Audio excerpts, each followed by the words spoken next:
Di ba nga sabi ko pag triangles, dapat may tatlo kang give eh. So, paano naman pag dalawa? Di ba isipin mo, erroneous na. So, meron ako dito, example.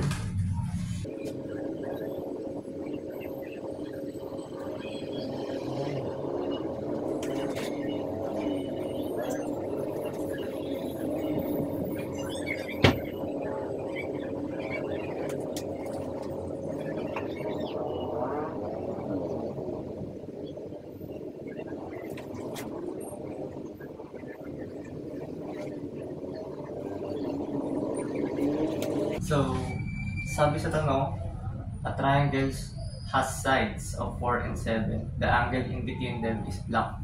So, hindi pa namin given, dalawa lang yung sides mo. Wala kang angle. So, solve for the dimension of the third side. Paano yun? Siyempre, isipin mo kagad yan. Erroneous ito eh. Kasi kulang eh. Paano mo naman isusolve, di ba? So, ito yan. Paano ba natin isusolve kapag may ganyang drawing natin? So let's say ito ay 4, ito yung 7, A, B, and C. So this is A, this is C, and this is B. What is the third side daw? Diba? Kung hindi mo alam yung given. Ano gawin natin? Ayan, wala ka diba? So ito gawin natin. Tosin doon natin. Diba? Sabi ko sa'yo, pinaka-safe. Ayan. Sabi natin B.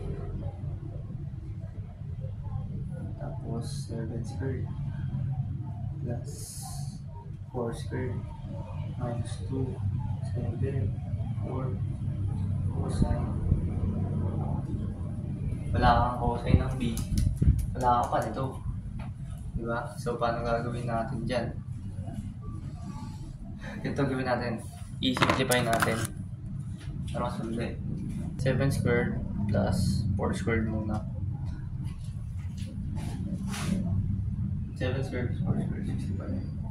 Minus 2 times 7, 56.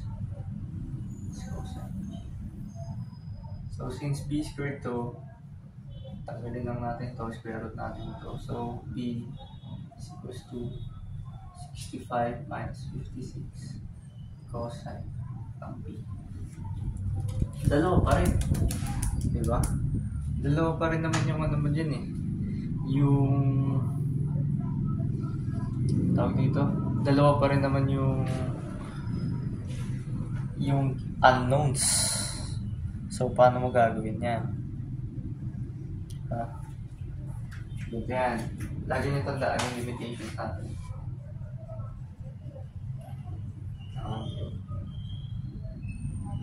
Diba nga, 0 is less than theta, less than 180.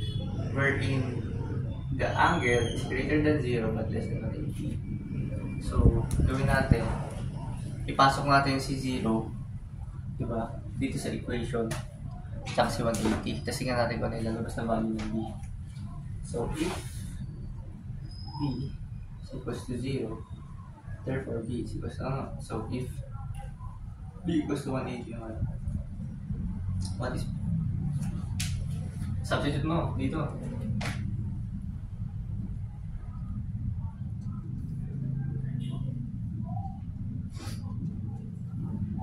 Lumabas sa akin dito is 3.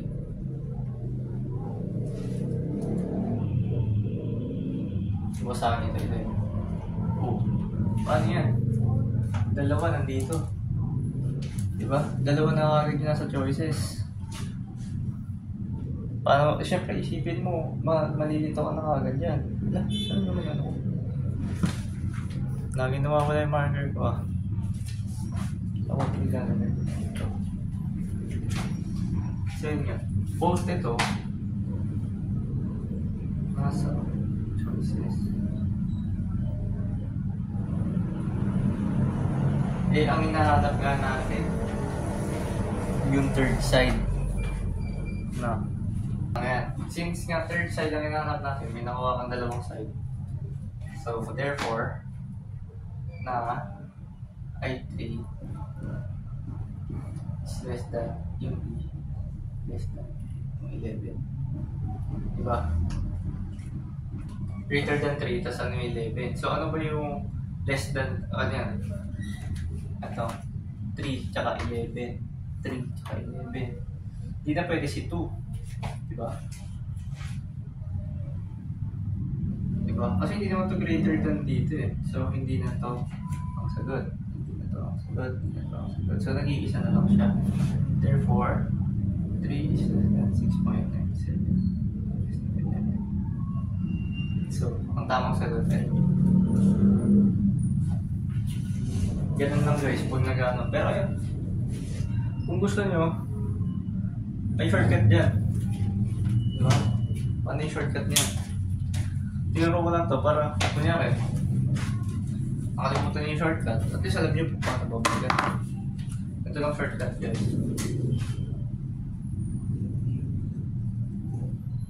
Diba, ito yung x mo. Pwede ko ba sabihin na since may ayun nga, 4 at 7 na sides ka, pwede ko ba sabihin na ganito? 4 minus 7 tsaka 4 plus 7. E diba ito rin 3? Ito rin 11. Parehas lang dito. Ayun. 6.97 yan. Ganun lang siya. Isa ba? Palitan natin to.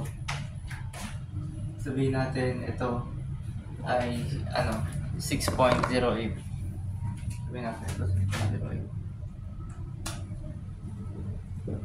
Ano gagawin mo dyan?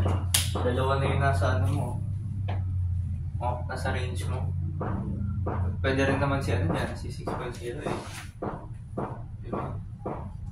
Ano gagawin mo dyan? Parehas lang naman sila eh. Pwede rin naman si 0.8 dyan eh. Ito lang yan. Ito natin yan.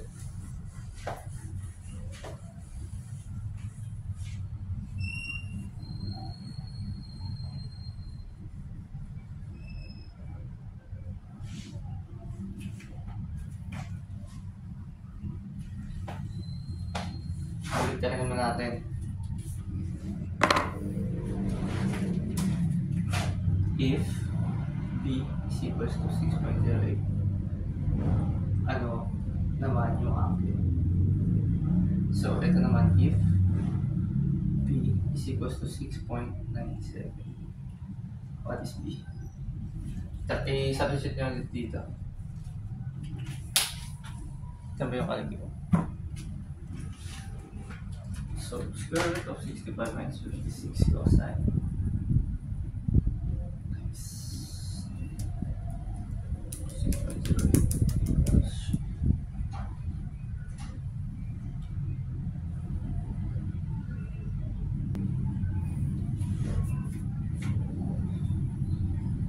Lumabas sa akin dito 60 degrees.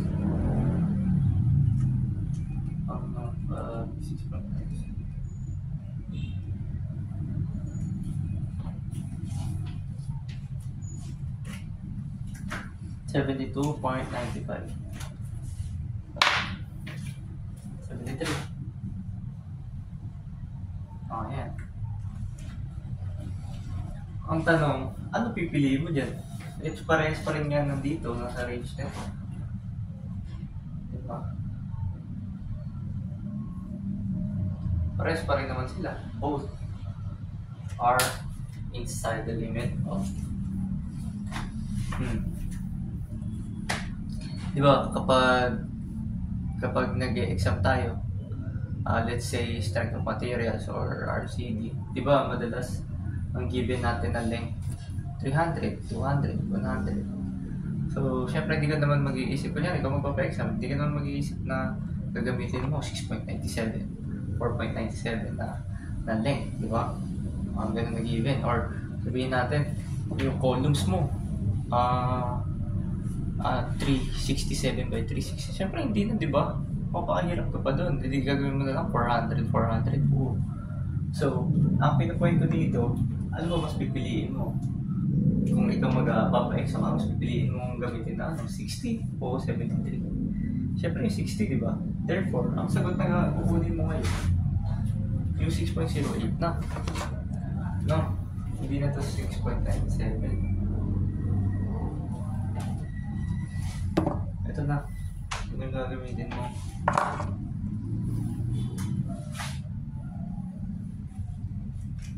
Yun. Yun lang guys. So yun, mag-try kayo ng ibang problems, tapos ginagawin nyo. Masasabi ko na ako kasi ito yung ginagamit kong books eh. Ito.